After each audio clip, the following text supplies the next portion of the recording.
Well, I'm surprised Kevin isn't here. Maybe he'll stream on in here a little bit. So the topic for today is miscellaneous forms. So we've been through buyer agency forms. We've been through listing forms. We've been through offer to purchase forms. Fourth week is miscellaneous forms. So all of those other forms that we don't necessarily use on a regular basis, and therefore we don't always know how to use them, when we have to use them, or when the appropriate time is to use them. So the very first one that I'm going to go through is the property showing agreement. This may be used more frequently than just about anything else.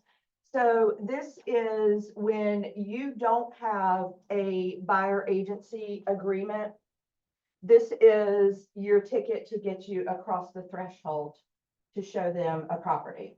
So with all of the changes that came down from the NAR settlement last fall, must have a buyer agency agreement in order to show a property. And that was what they first said. And then they realized, oh, yeah, that's not going to work. So then Zillow had created a form which wasn't legal. So then NCAR came in and said, let's create a form that can get agents across the threshold to be able to show a property, even if they don't have a buyer agency agreement. Because are there situations and circumstances where we may not have a buyer agency agreement yet? Right? Yes, for sure. So you're on AOD. Somebody calls in and says, hey, I'd like to look at this house. You screen them, you go through your screening process, ask them all the questions. Okay, when would you like to look at it? It's kind of awkward at that point in time to have a conversation to say, oh, here, I want you to sign these 7 pieces of paper before I go show you the property. So this is kind of like a one-time showing agreement kind of thing.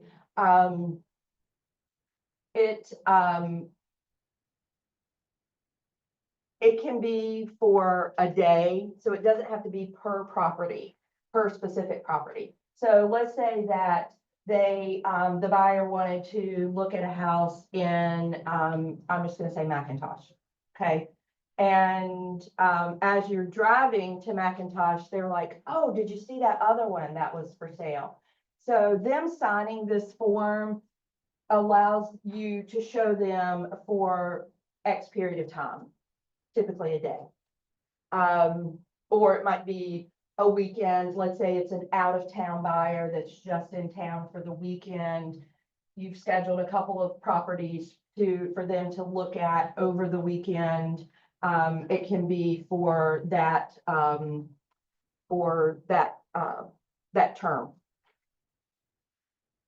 We do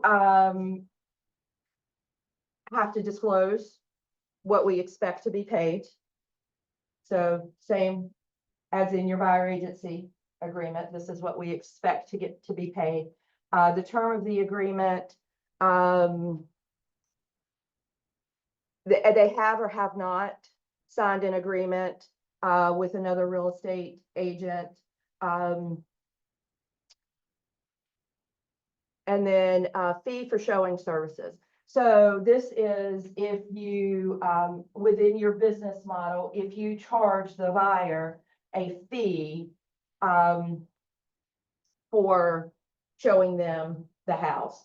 And, you know, this would be I would tread lightly on this because the idea is for this piece of paper to turn into a buyer agency agreement, right? So if it's in your practice to charge for a showing, then you would put that amount in there. And then dual agency, again, we have to have their authorization to act as a dual agent because this property might be listed by a Keller Williams agent, right? So, so they do have to authorize dual agency. Any questions? You said this is preloaded in command, right? Yes.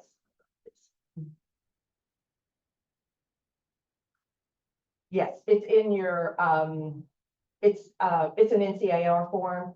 So it's in your, when you go into DocuSign, and you click on NCAR forms, it's in that library. Yes. Now, do we get in trouble if, let's say, I take you out one day and I don't charge you anything? Mhm. But then I take out Katrina and I charge her 25. And then the next day, I might say like, well, you know what? I'm tired of these people wasting my time. I'm gonna charge you $35. Like, can Kent come back and say like, hey, you didn't charge Karen? Yeah, you know, it would be, I would say if you're going to do that, be consistent across the board. Just simply because I would not want you to have any allegations of discrimination or anything like that. I think if it's the same for everybody, then it's the same for everybody. And then nobody can say, oh, well, you did this. And, you know, I didn't feel like I was treated fairly because you didn't charge Katrina and you charged, you know, I think you just avoid all of that. Yeah. But it's not like a set. No, it's no. And so, you know, a lot of times too, like Shawami, and those, the showing apps that are out there, I think the fee for showing services would kind of be in line with what they charge. And, you know, theirs are tiered depending on number of properties, distance away, you know, those sorts of things. So I think if you could, if it's gonna scale, then make it scale towards how far away it is or the number of properties that you're showing, as opposed to you're nice, so I'm not gonna charge you anything. I'm mean, so you're gonna charge me something because you're gonna be like, it's gonna be a headache dealing with that lady.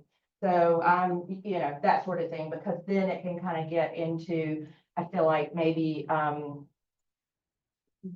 fair housing violation. All right, any other questions on this one?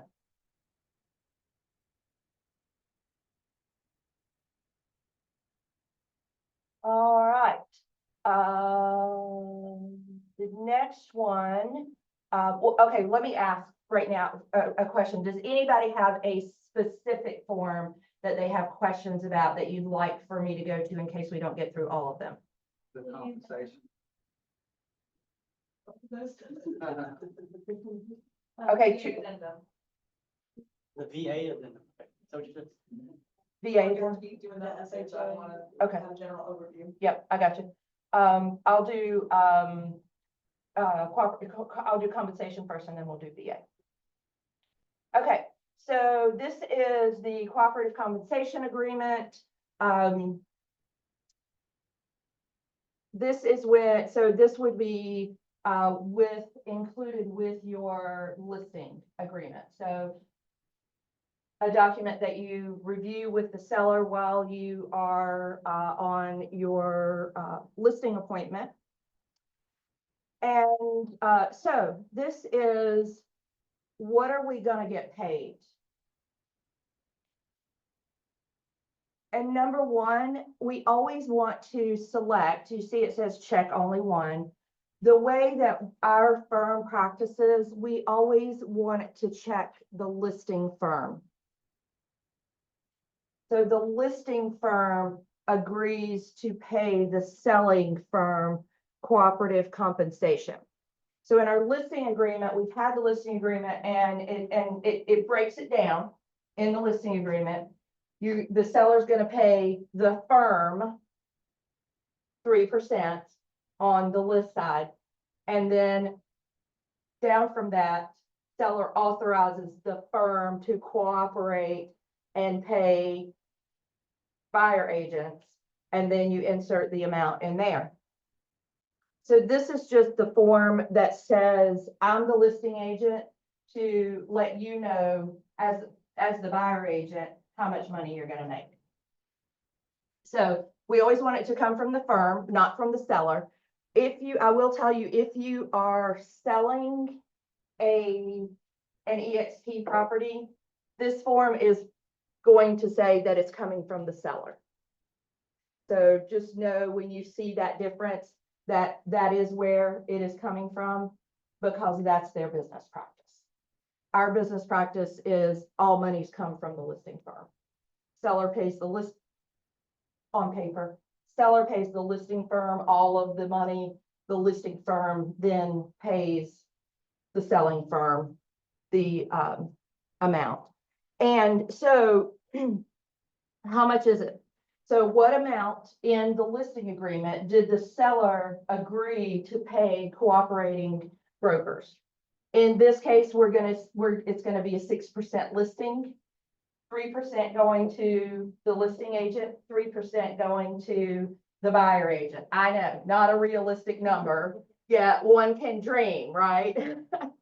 So that's that number that goes in there. And when you request this form, that's the amount that you will be paid, is the number, the percentage or the flat fee that goes in number one. Really, the only other thing, number three, is how long is it in effect for? So as a listing agent, when I'm filling this out and getting this signed by my seller, I'm putting the expiration date of my listing in that term under number three. Because I want this cooperative compensation agreement to remain in place throughout the entirety of my listing agreement term. And then make sure that you are signing as the listing firm, the agent for the listing firm, and then the seller signs as well. Seller's not required to sign, but you are. And then you give it to the buyer agent. The buyer agent's going to send it back where they have signed it. Most of the time, their buyer will have signed it as well. Any questions on this one? Okay.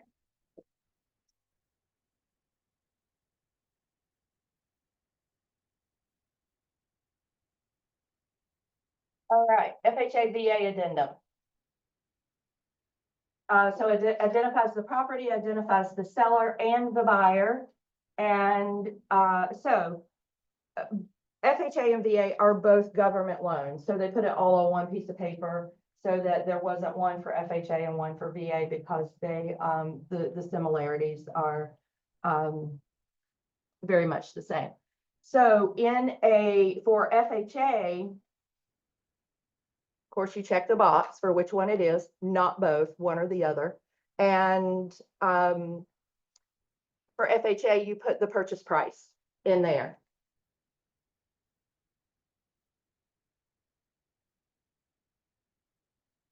So what that means is that in order for the buyer to get an FHA loan, it must appraise for no less than what the purchase price is. If it does, the buyer has the right to make up the difference. It's just, that's what their loan amount is. Their loan amount is going to be based on what the appraised value. They will not loan on higher than the appraised value. VA financing, basically it is exactly what it says in the box.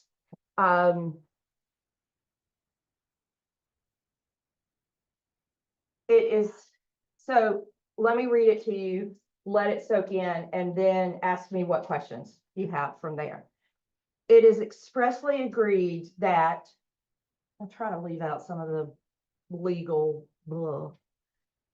It is expressly agreed that notwithstanding any other provisions of this contract, the buyer shall not incur any penalty by forfeiture of earnest money deposits or otherwise be obligated to complete the purchase of the property described if the contract price or cost exceed the reasonable value of the property established by the VA. So essentially, it's the same thing. We aren't putting the amount in there. And the buyer shall, however, have the privilege and option of proceeding with the consummation of this contract without regard to the amount of the reasonable value established by the DVA. So same thing. They can make up the difference. Let's say there's a $5,000 gap between the appraised value and the purchase value. The buyer can make that $5,000 up if they choose to. If they choose not to, then they get their earnest money back. Any earnest money that would be applied. Here in Burlington. Oh, but that's by the Hot River. Okay. And the difference has to be paid in cash. So they can't go get another loan because, you know, as we know, in order to qualify for a VA loan, you have to have served in the military or be actively serving. So it's a loan that's exclusive for those individuals where anybody can get an FHA loan. Family's here, but his mom has passed away, his father's dead. He's got a sister here. Okay, I can read the rest, but buyer shall pay such excess amount in cash from a source which buyer agrees to disclose and which buyer represents will not be borrowed funds except as approved by DVA.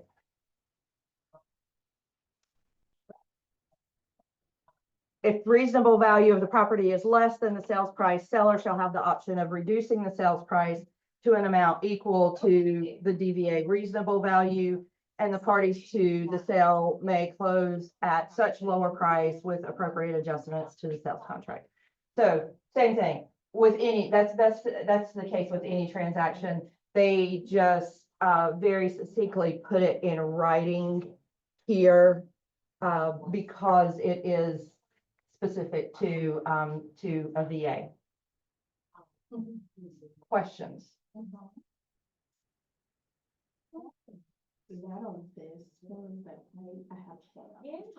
Okay.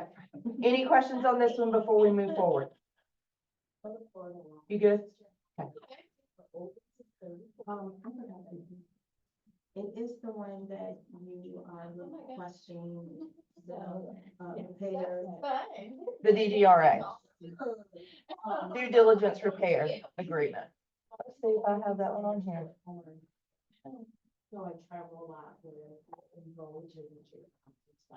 So like, Well, Nashville, Atlanta, you know, all of it.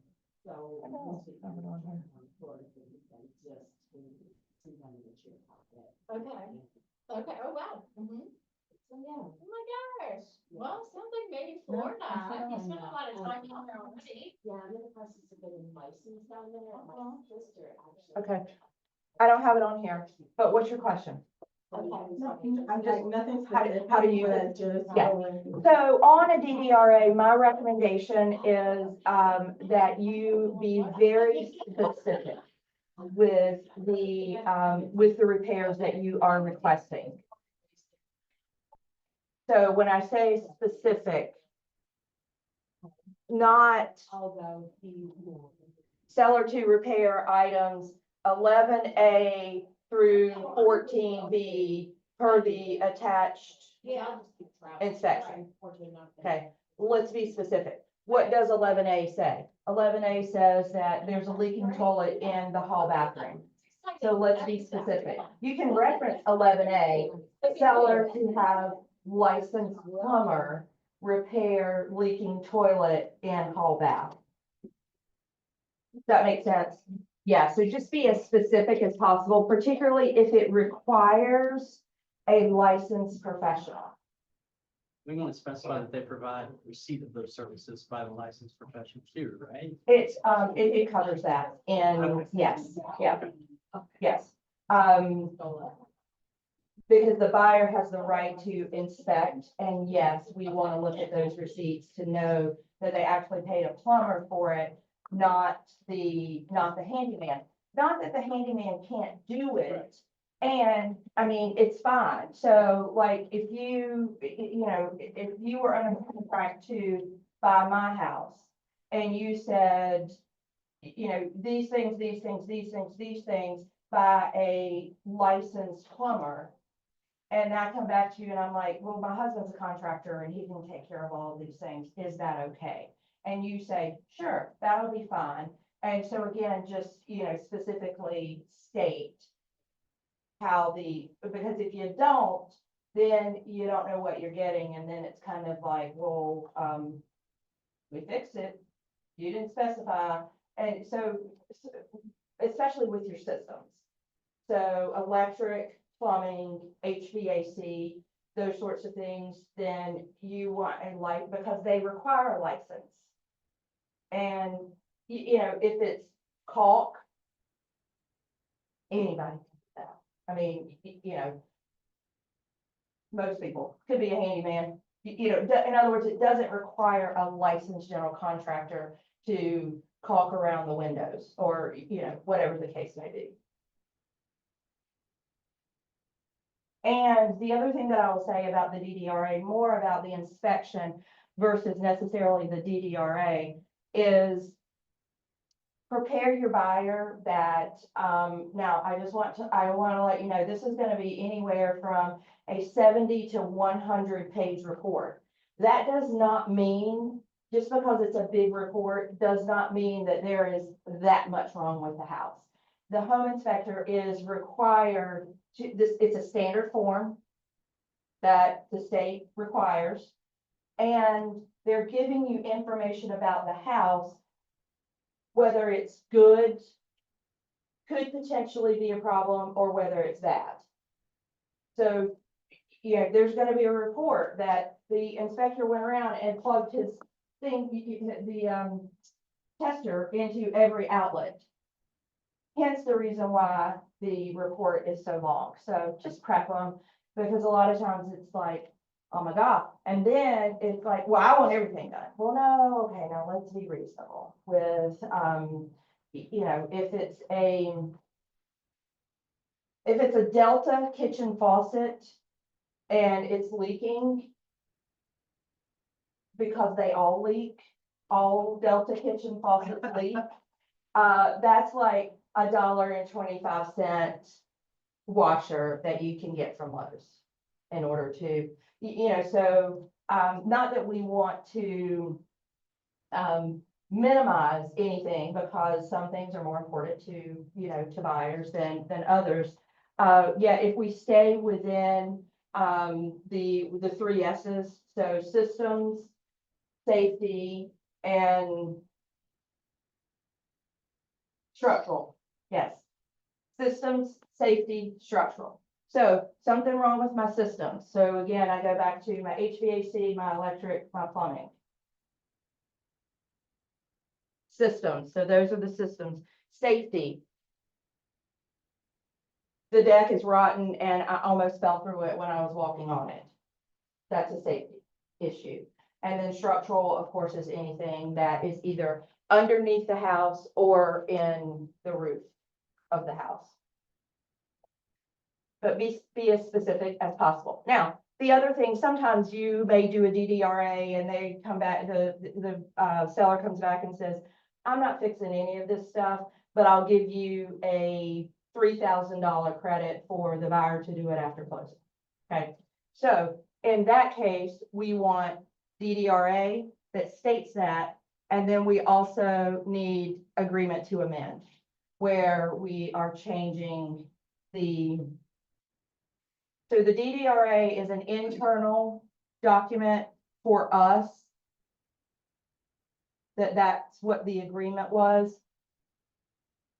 The agreement to amend is an external document that goes to the lender, it goes to the attorney that sort of thing. We don't share inspections or DDRAs or any of those negotiations with attorneys, lenders, none of that. Mhm. Where does that go? So in that same space that you would put in all the repairs, you will just put in $3,000 to go. towards Yeah, it? so in lieu of repairs, seller will credit buyer $3,000. Now, how that $3,000 is credited, you'll just need to check and make sure. So if the seller's already paying closing costs on behalf of the buyer, they might be at their maximum, so it might have to be in the form of a price reduction as opposed to buyer paid closing costs. And that you'll just need to check with the lender on that. If there's currently no closing costs being paid, then you can state it, and it really doesn't matter. I mean, either way, they're gonna get the credit either way. Yeah, they're either gonna pay less for the house or they're gonna bring less money to closing. It's gonna be a wash. They're gonna get the 3,000 one way or the other. But they don't actually get it to use for repairs, like money in hand. Yeah, no money in hand. Yeah. Yes, the only loan where a buyer can walk away with money is a VA loan and a state employees credit union. So if it's a state employees credit union, they can walk away with money from the closing table. Otherwise, they can't walk away with money. So it's it's explaining to them that you're still getting that $3,000. They're just not counting out $100 bills for you. It's all gonna be on paper. You're gonna pay less for the house, which means your loan amount's gonna be less. Or they're gonna pay 3,000 of your closing costs, which means you're bringing 3,000 of your dollars, 3,000 less of your dollars to the closing table. So you're getting that credit. It's not tangible in their hand. You good on that? Okay. All right, so since you mentioned that, agreement to amend. So this is the document that you would use. So once a contract has been fully executed, we never go back and make changes on a fully executed contract. Anything that would need to be changed on that contract is covered by this form. So this form amends anything that you would need to change on a originally agreed upon fully executed contract. So the reason that we don't go back and make changes on a fully executed is, so let's say that the buyer you scratch something out and the buyer's initial it. Well, then the sellers are like, I'm not initialing that. Then you're gonna have a hard fight, and because that can potentially make the contract voidable. So again, this form is used to make any and all changes to a fully executed contract. This is whether it is the standard offer to purchase, also vacant land offer to purchase as well. So some of the things that get asked most of the time, some of them are self-explanatory. If we're changing the purchase price, we're changing the purchase price. Earnest money, additional earnest money, due diligence fee, due diligence period. We're changing closing attorneys. All of those things are self-explanatory. The biggest questions that I get on this, on how to use this, is let's say that we have two buyers on the contract, right? Mr. Smith and Mrs. Smith. Well, Mrs. Smith went on a shopping spree and got a credit card at every department store that she went to. So Mrs. Smith's credit is ruined. At least to the point where she can't be on the loan because Mr. Smith, standing alone, has good credit. He can get a better rate, the whole 9 yards. So we got to get Mrs. Smith off of this contract per the lender. What do I do? How do, and that's where people want to go to the original and just strike through. No. You put one buyer on this form. Mr. Smith as buyer. Because this amendment overrides the original. So before we had Mr. Smith and we had Mrs. Smith, but now we only have Mr. Smith as the buyer. And it only takes one to buy. You said even for small changes, like just an initial strikeout or something like that? After it's fully executed, we don't go back to it. Put it in the vault. You can't touch it again. This form changes anything that you would need to change on it. Sometimes we may need to add a buyer to it. Maybe we only put that one person and, oh, okay, now Mrs. Smith needs to come back on. And so you can add an additional buyer as well.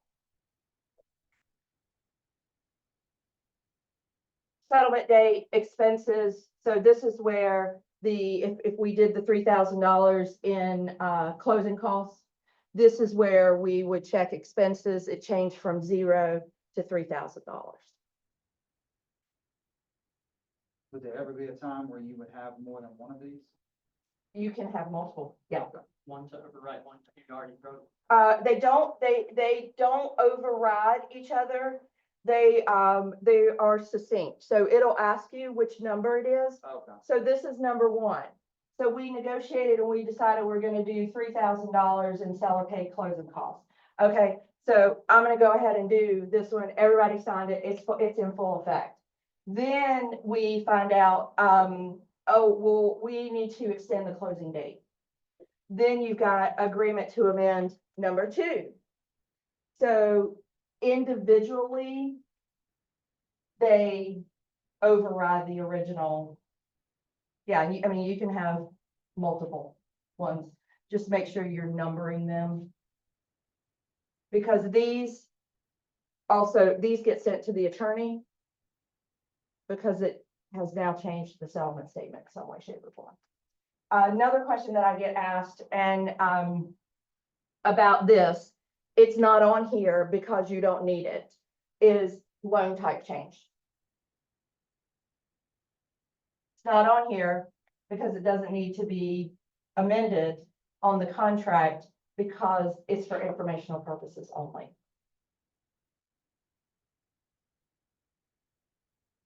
So they were going to do FHA, and we had the FHA addendum signed, and then they decided, oh, we're going to do conventional. Great. We don't have to change the contract for that because all you did was just tell me what type of loan that you thought you were going to get in order for me to consider your offer.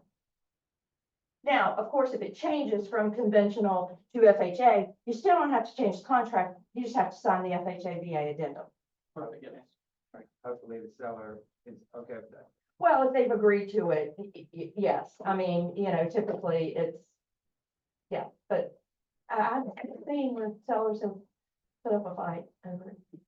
I was just gonna say, if they have a FHA, new a VA, they have to do a new addendum for the FHA convention, or the last one that was FHA or VA. So I will tell you, very rarely are you going to run into that situation because if they're eligible to get a VA loan, they're going to get a VA loan. They're not going to go from a VA to an FHA because it's so favorable to get a VA loan because it's 100% financing and the rates are low. They're not going to get a better deal going to FHA. And so same thing.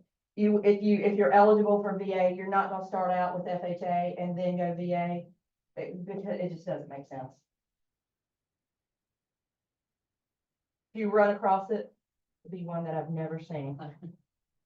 Only because of, you know, the benefit of the VA loan. It's so favorable to the consumer if they're eligible for it.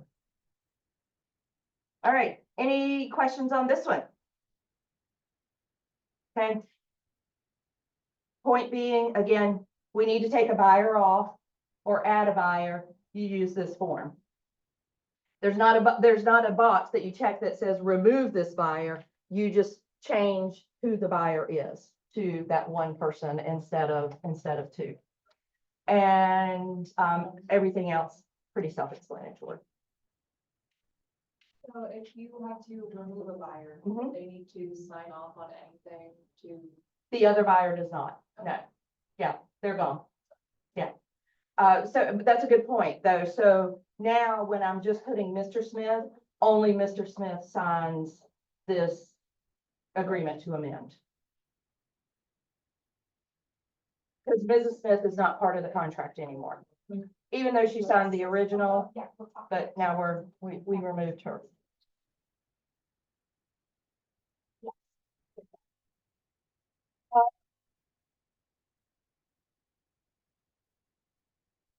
The additional provisions addendum. So this is an addendum that is used at time of offer. And it's presented along with your offer. It's also referenced as an addendum within the offer to purchase and contract. So couple of reasons that you would use this if you want your offer to expire at some point in time. Use this with caution. Because if it expires and you don't have a signature, you don't have an offer anymore. Must be fully accepted, not we're still negotiating. So let's say that I write an offer and I put an expiration date of 5 p.m. tomorrow. And at 4:59 tomorrow, we're still negotiating back and forth. When that clock ticks to 5 o'clock, my offer is no longer valid. We want to continue negotiating. We can continue verbally negotiating, but then I got to write a whole new offer. Because that offer is no more. Does that make sense? Yes. Okay, because I have a situation going on. I sent in an offer, but the listing agent, she can't get her sellers to either accept or reject the offer. Okay. It's been about a week and a half.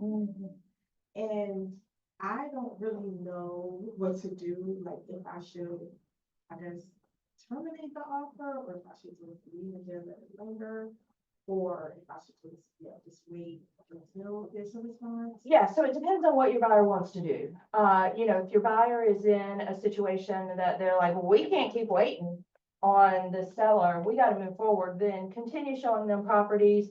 They can certainly, they're out nothing right now because they haven't delivered any due diligence money or earnest money or anything like that. They find another house.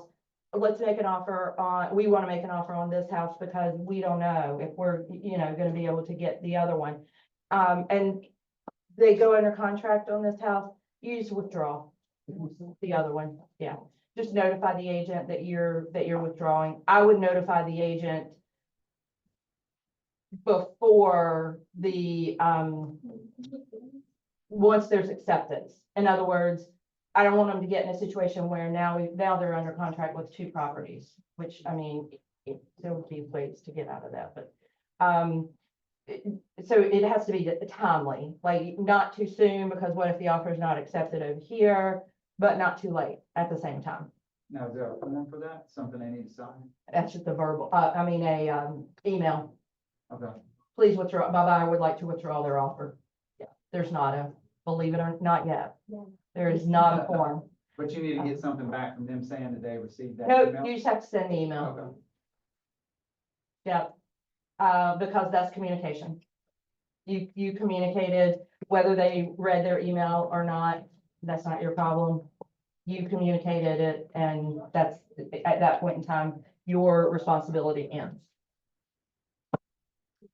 So expiration of offer, again, sometimes you would use it, if it is a, well, number one, if it's a really good offer, multiple offer situation, strategically, I've seen agents use it. And it could be because my buyer is only in town this weekend, and we gotta put something under contract this weekend before they leave, so they can leave a check with me. You probably need to be sitting in on this. No, I'm good. Old agents have bad habits. Don't follow my example. Follow her example. Right, Jim? That's right. So that might be where you would put an expiration of offer. Or in your situation, I mean, like you didn't know you were gonna be in that situation.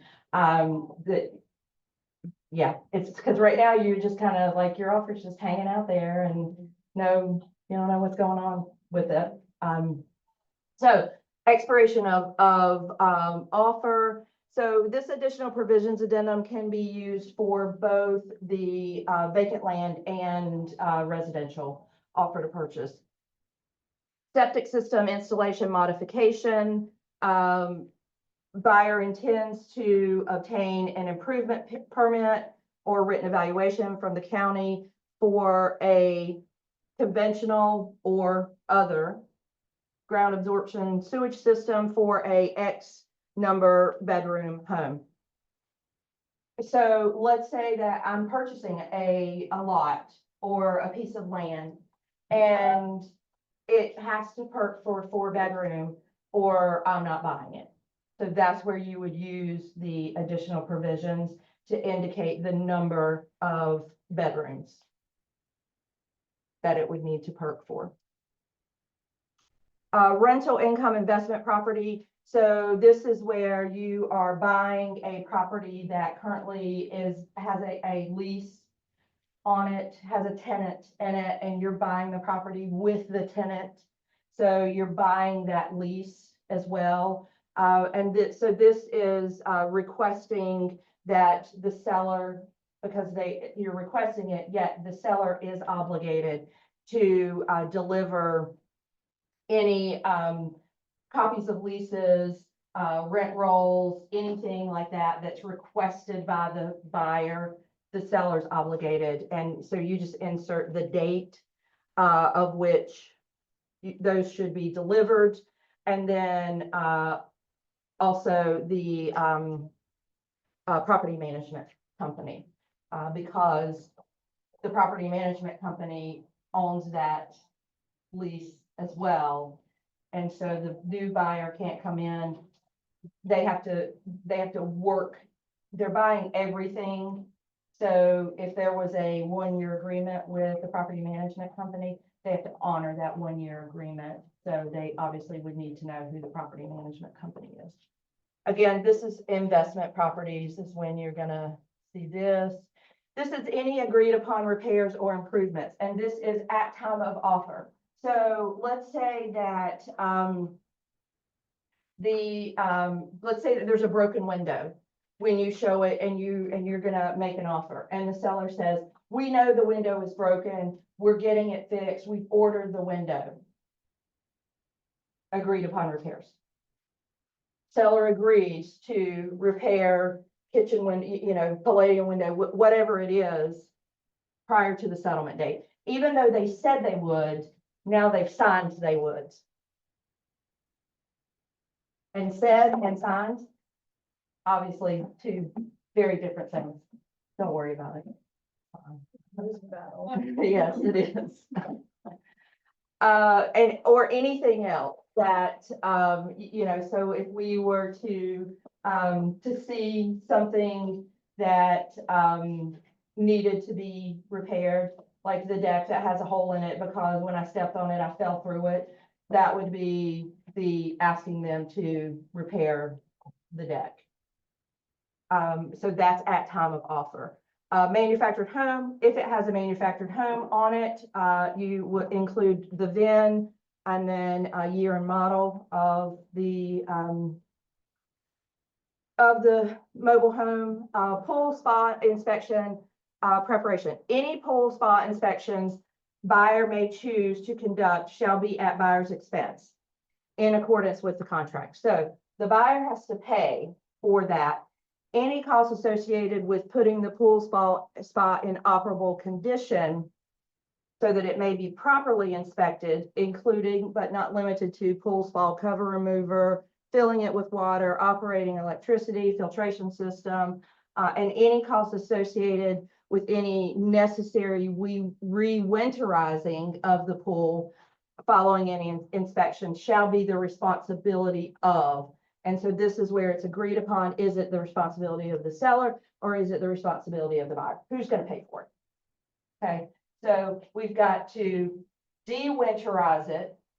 And then depending on the time of year, we may have to re-winterize it again. The inspection is on the buyer, any cost there, yet the cost to re-winterize, who encumbers that? And that it's just an agreement, can be the buyer or it can be the seller. This is where in the contract, we get a little more specific on offsite or separate septic lot, boat slip, garage, parking space, storage unit. We don't see most of the time when we see this is offsite septic system. Because we don't have any boat slips around here. And the garage that's on a separate lot, we don't really see that, because it's all of it's owned by the same person. Parking space, so think about in a city, your designated X number, or sometimes at townhomes, your designated X number of parking spaces. So those are conveying, which one of those are conveying with the property.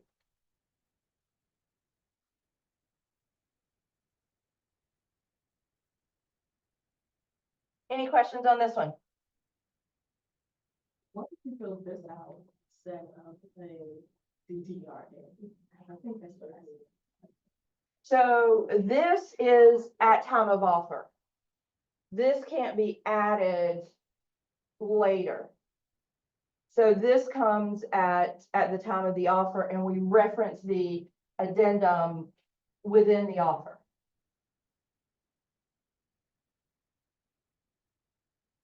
So if you sent this for whatever reason, what were you sending it for?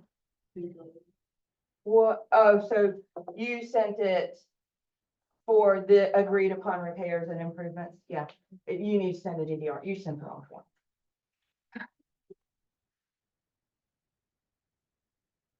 Yeah, because again, this is agreed upon repairs prior to acceptance of the offer.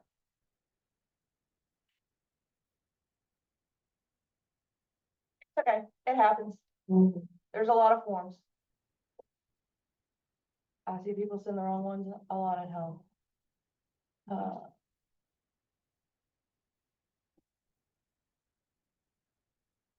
Owners Association disclosure addendum. This is only used for when a residential property owner, the RPOs, when RPOs is not required is when this is required. So vacant land, new construction. Because those two are exempt from RPOs. There is a vacant land disclosure form, yet it does not cover any owners association. And this is just, I mean, it is what it is. It's self-explanatory. What's the name of the HOA? How much are the dues? And then what does it cover?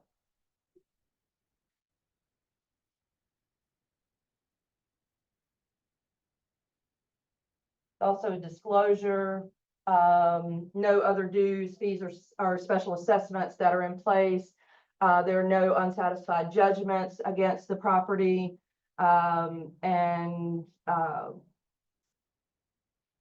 The fees charged by the owner association or management company in connection with the transfer of the property to a new owner are as follows. So you're just stating, okay, they charge $200 to transfer it from the previous owner into your name, whatever that may be.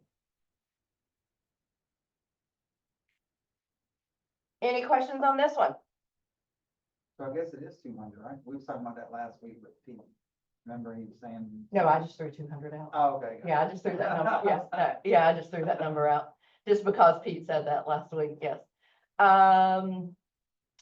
Let's see,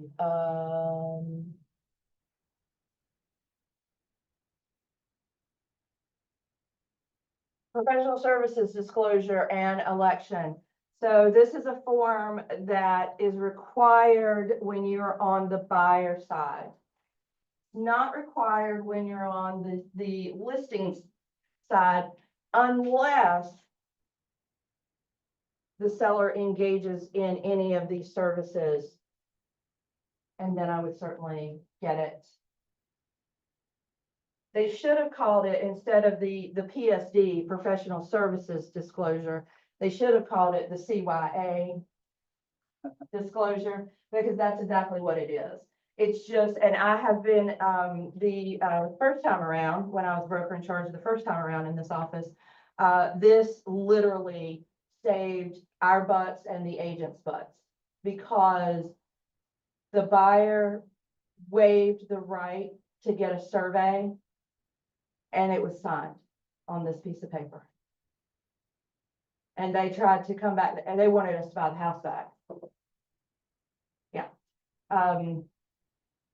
Was the 119 bypass that they were putting in at the time in Mebane. It's open now, but it wasn't at the time. The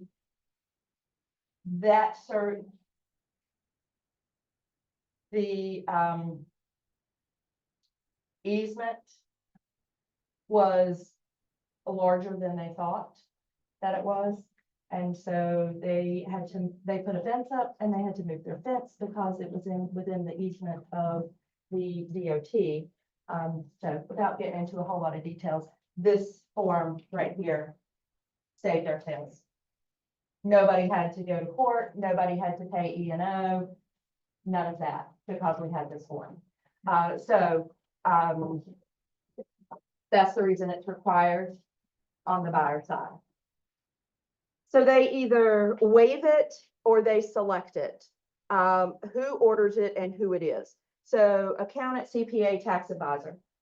If you recommend someone and they choose to go to that person, then they select it. Then they selected to have it ordered by you, and then who the person is. Appraisal. So this is always going to, if it's a loan, it's always going to be selected, ordered by lender, and then TBD. We don't know. Or unknown or something, because we don't know. Attorney, selected, ordered by, and who it is. Home warranty, same thing. And then you've got your inspections. Home inspection, HVAC, pool spa, radon, septic, sewer, water,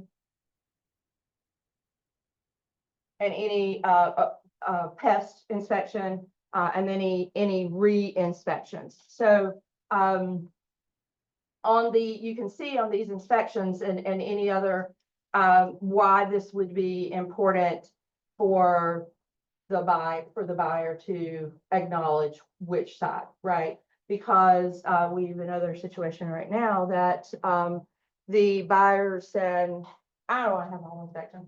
Okay, that's fine. You don't have to. I'm gonna darn sure make sure I've got this piece of paper signed that says, I told you, advised you to have a home inspection. You chose not to have a home inspection. So when you close on this property and you move in and, your pipes burst the day you move in, that's not on me. Because you chose not to. So all of these things I'm going, or the HVAC unit goes out. I mean, these things could happen either way. Yeah, that's the reason that we have an inspection, is to try to ensure that they are not on their last leg. They might be on their last leg, and that might be a risk that you take. So makes sense why we would want to have initial, that whether they, accept or waive. On the seller side, oh, well, and then we've got insurance down here as well. So, property insurance, flood insurance, and then loan, survey, all of those things. Waived, selected, ordered by, and who the service provider is. So, from my standpoint, this happens to be my opinion. But from a compliance and broker in charge standpoint, my opinion is what makes whether you have to have this form or not. If it's a buyer, it's required. If it's a seller, it's not required. Unless, again, like I said, so typically with the seller, the only thing that the seller is doing is having someone do their document prep, right? So, and it does say on there, seller document deed prep. The reason that I don't require it on this, on the listing side is because many times the seller's using the same closing attorney that the buyer is using, just for convenience. One person has all of the information. And the other part of that is that, when the closing attorney sends out, their SIFs and BIFs, you'll learn that SIFs and BIFs, instead of saying seller information sheet, so a SIF and then a buyer information sheet, SIF and BIF, they are signing on there that directly from the attorney that they're doing their deed prep. So from my standpoint, that is, you're covered from that. Now, let's say that while it's listed, the HVAC unit goes out and they have it replaced or they have it serviced or whatever the case may be. This is where I would use this to say the seller selected to have the HVAC. It was ordered by the seller and who the company was. Just again, it should be called the CYA so that seller doesn't come back and say, well, you told me, in your opinion, we should upgrade or switch out the HVAC unit. So we did. So you have to pay for it. Well, yeah, no, that's not how that works. It does have to be in the same or better condition than it was at time of offer. So if the HVAC system's not working, then the buyer has the right to walk away and get all monies back, including anything that they've spent on inspections. Or you can fix the unit, Mr. Seller. It's 14 degrees outside. Do you want to have heat? Don't you think the buyer wants to have heat? You know, those sorts of things. All right, so we are at 2:00. There's a lot of these, and so typically the next time, so 4 weeks from now, it'll actually be 5 weeks from now because next week's the 5th week. I'll talk about some of the others, unless there are specific questions about any of them that you have. Again, this is a learning environment. This is not I have a question, oh, Karen's doing that class 5 weeks from now, I'll wait till then. No, if you have a question in the meantime, let me know about which form should I use, how do I, how's the best way for me to fill it out, that sort of thing. Let me know. That's what I'm here for. Any questions for me? We can do this in Zoom too, right? Yes, So after the 5 weeks is over, just starts over and just. it's usually 4 weeks, but because there's 5 weeks in this month, we don't do anything on the 5th week. Okay. So like next week, there's no training at all because it's the 5th week. Gotcha. And so if you think about there is Ignite, sorry. Yeah, I know. I saw Katrina look at me and I was like, oh, yeah, no, there is Ignite. Next week, there is, nothing on, no training on Tuesday. No forms training on Wednesday, just Ignite is the only thing, and no implementation on Thursday. No launch? No launch, Okay. no.